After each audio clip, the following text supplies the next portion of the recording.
একটা video clip প্রথমে শোনাচ্ছি, তারপর বলছি আমরা বাকি কথা। আমাকে কেন বলতে হচ্ছে? আজকে ঢাকা শহরের প্রতিটি থানায় যান, রাস্তার ধারে প্রতিটি দোকানদারকে জিজ্ঞাসা করেন কাকে চাঁদা দিচ্ছে। একটি নির্দিষ্ট রাজনৈতিক দলের কর্মী নেতাকে চাঁদা দিচ্ছে।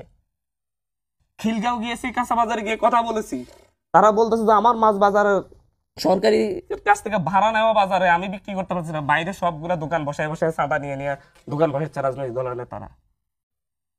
আমি এখানে বসে বসে দুইটা মেসেজ পাইছি, ওজন কমাও মাসুদ, মানুষ মাংস কেটে নিবে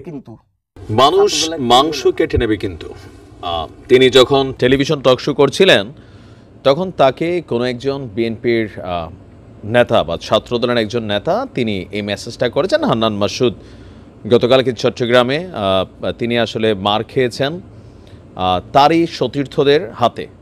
এটা নিয়ে কিন্তু নানান ঘটনা হয়েছে। যাই হোক, এই ভিডিওটা হয়তো বা আগে পরে টক শোতে তিনি গিয়েছিলেন। সেখানে আলোচনার ইস্যু ছিল যে সংস্কার এবং আগামীর পথে বাংলাদেশ, এরকম একটি ইস্যুতে আলোচনা ছিল। তো হান্নান মাসুদ এখানে যে কথাগুলো বলেছেন, এই কথাগুলোকে বাস্তব হিসাবে তুলে ধরার জন্য অনেক ঘটনা কিন্তু সামনে চলে আসছে। আর যার কারণে অনেকে মনে করছে যে বৈষম্যবিরোধী ছাত্র আন্দোলনের পোলাপাইন তারা বিএনপির বিরোধী, তবে অরিজিনালি কিন্তু বিরোধী অবস্থানে আছে। এটাও বাস্তব। বিভিন্ন ইস্যুতে আমরা তাদের অবস্থানকে দেখি। এখন তাদের বক্তব্য যে আমরা তাদের বিরোধী না, আমরা হচ্ছি তাদের বিভিন্ন যে কর্মকাণ্ড আছে বিভিন্ন জায়গায় আমরা আগামী দিনে বাংলাদেশকে যেখানে দেখতে চাই, চাঁদাবাজি, সিন্ডিকেটবাজি, দখলমুক্ত অবস্থায়, তো আমরা সেই জায়গাতে যে দলগুলো এই রাষ্ট্রটাকে মানে পরিচালনা করবে, তো সেইখানে তাদের নিজেদের কি সংস্কার হয়েছে? যারা এই দলটা মানে ভবিষ্যতে রাজনীতি করবে বা রাষ্ট্রকে পরিচালনা করবে, তারা কাঠামোর সংস্কার চাচ্ছে।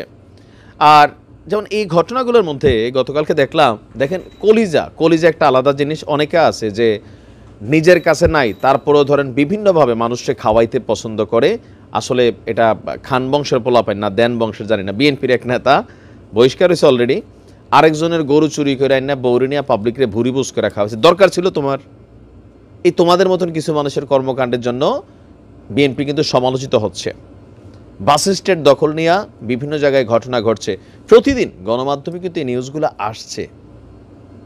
যার কারণে একটা দল বারবার তারা মেনশন করার সুযোগ সুবিধা পাচ্ছে। তবে দলীয় হাইকমান্ডের অবস্থান কি? হাইকমান্ড বা যারা দলের নীতি নির্ধারকরা আছেন, কোথাও না কোথাও তারা যতটুকুই সৎ থাকার চেষ্টা করছেন, একদম গ্রাস লেভেলে এটা কিন্তু আসলে কন্ট্রোলিং হচ্ছে না। আর এটার জন্য দরকার হচ্ছে সরকারের তাদের যে ক্ষমতা বা কী বলে যে রাষ্ট্রের ক্ষমতাটা তাদের দরকার। কারণ এখন বিএনপির একজন গ্রামের বা প্রত্যন্ত অঞ্চলে শহরে অলিতে গলিতে ছড়িয়ে ছিটিয়ে থাকা একজন নেতা, সে আসলে ওই দলীয় তারেক রহমান কি বলল, মির্জা ফখরুল ইসলাম কি বললো, এগুলো তার শোনার সময় নাই। সে মনে করতেছে আমার সামনে যা আছে আমি তাই খাইতে হবে, কারণ মাঠটা তো খালি পড়ে আছে, খাইয়া লওয়া দরকার, আমি না খেলে আরেকজন খাইব। কিন্তু এই খাওয়াখাওয়ির খেলাটা সোশ্যাল মিডিয়া প্ল্যাটফর্ম আগে ছিল না। আওয়ামী লীগের পতনের একটা প্রধান রিজন কিন্তু এই সোশ্যাল মিডিয়া প্ল্যাটফর্ম। কারণ ওই যে কোন গ্রামের কোন বিএনপি নেতা গরু চুরি করে আইনা ভাবিরে নিয়ে ভালো করে পাকাইয়া পাবলিকরে খাওয়াইছে, মিডিয়া আসার আগে কিন্তু এগুলো জানা গেছে না, আগেও এইসব ঘটনা ঘটতো। কিন্তু আওয়ামী লীগ সরকারের আমলে এই ডিজিটাল প্রযুক্তিটা সামনে আসার পরে আপনি বাংলাদেশের যে কোনো চিপাগলিতে যাইয়া যে কোনো একটা ঘটনা করছেন, মুহূর্তের মধ্যে আরেকজনের মোবাইলে ভিডিও করা ফেসবুকে ছাইরা দিছে। আর আপনি এলাকার কোনো পলিটিক্যাল পার্টির সাথে জড়িত থাকলে রাতারাতি দলটা বদনাম হয়ে গেছে, সারা বাংলাদেশের মানুষ এগুলো দেখছে। এর আগে যখন বিএনপি ক্ষমতায় ছিল তখন কিন্তু এই মিডিয়াটা ছিল না। আওয়ামী লীগ সরকারের পতনের ভিতরে ফেসবুক কেন একটা বড় ভূমিকা রাখছে? কারণ এই অন্যায়গুলো মানুষের চোখের সামনে আসছে। গণমাধ্যম যে মিছা কথা কয় এগুলো মানুষ বুঝতে পারছে কেমনে? মিডিয়াতে নিউজ আসছে একটা, আর পাবলিক ভিডিও করে ছাড়ছে আর একটা রিয়েলিটি। যেমন কালকে ধরেন মিডিয়াতে নিউজ আসছে যে সমন্বয়কদের উপর ছাত্রলীগের হামলা, কিন্তু ঘটছে কি, এরা নিজেরা মারামারি করছে, ছাত্রলীগের এখানে ফাঁসাইতে চেষ্টা করছে, এটা বাস্তবতা। তো এই যে পরবর্তী সময় চলে আসলো নিউজটা, এখন এই নিউজটা না আসলে ভিডিও ফুটেজটা চিটাগং ইউনিভার্সিটির একটা ওয়েবসাইটে ছাইরা দিছে। তো ওইটা দেখার পরে বিষয়টা ক্লিয়ার হয়ে গেছে যে ঘটনা কি, না হইলে এখানে ছাত্রলীগ বদনাম হইতো, এমনি তারা যথেষ্ট কলঙ্ক যুক্ত আছে, কিন্তু তারপর তো আরও এক ধাপ হইতো। এখন বিএনপির বিভিন্ন ইস্যুতে আমি বরাবরই বলি, আমরা যারা ক্রিটিক আছি, সমালোচনা করি, আপনাদের ভালোর জন্য করি। আর এগুলা করে ভাই তুই জামাত, আমি তো ভাই এক শরীরে 3-4টা ব্র্যান্ডিং লই আমি হাঁটা লাগে, তাই না? যখন যার ভাল লাগে তার দলের পক্ষে নিয়ে জোড়া দেন, কোনো সমস্যা নাই। বাট আমাদের জায়গা থেকে এটি আমরা বলি, কারণ আপনাদের দলটা 16 বছর কি পরিমাণ ঝামেলা পোহাইছেন দেখছেন। কিন্তু তো এখন আওয়ামী লীগ কেন বিদায় হয়েছে এই যে জিনিসগুলা কিছু কিছু জায়গায়, সব জায়গায় না, অনেক জায়গায় এখনো কন্ট্রোলিং আছে, বাট কিছু জায়গায় তো ভাই এগুলো চলতেছে। বাস স্ট্যান্ড নিয়ে আপনি দেখেন বিএনপির 2 গ্রুপ টর্চ লাইট জ্বালাইয়া, ব্রাউনবাড়িতে সম্ভবত না সুনামগঞ্জে, টর্চ লাইট জ্বালাইয়া 2 গ্রুপ রাতের বেলায় শত শত মানুষ, এরা একজন একজনের টেরা বল্লম দিয়ে ঢিলাচ্ছে সামান্য এই দখলদারিত্ব নিয়ে। প্রতিদিন অসংখ্য নিউজ আসতেছে। এর মাঝখানে যখন হান্নান মাসুদ লাইভে এসে একটা লাইভ টকশোর মধ্যে একজন নেতার নাম দিয়ে একটা কমেন্ট করে যাচ্ছে, বা সে বলছে যে আমরা তো ভবিষ্যতে রাজনীতি করবো, আমরা কিন্তু তাদের বিরোধীতে না।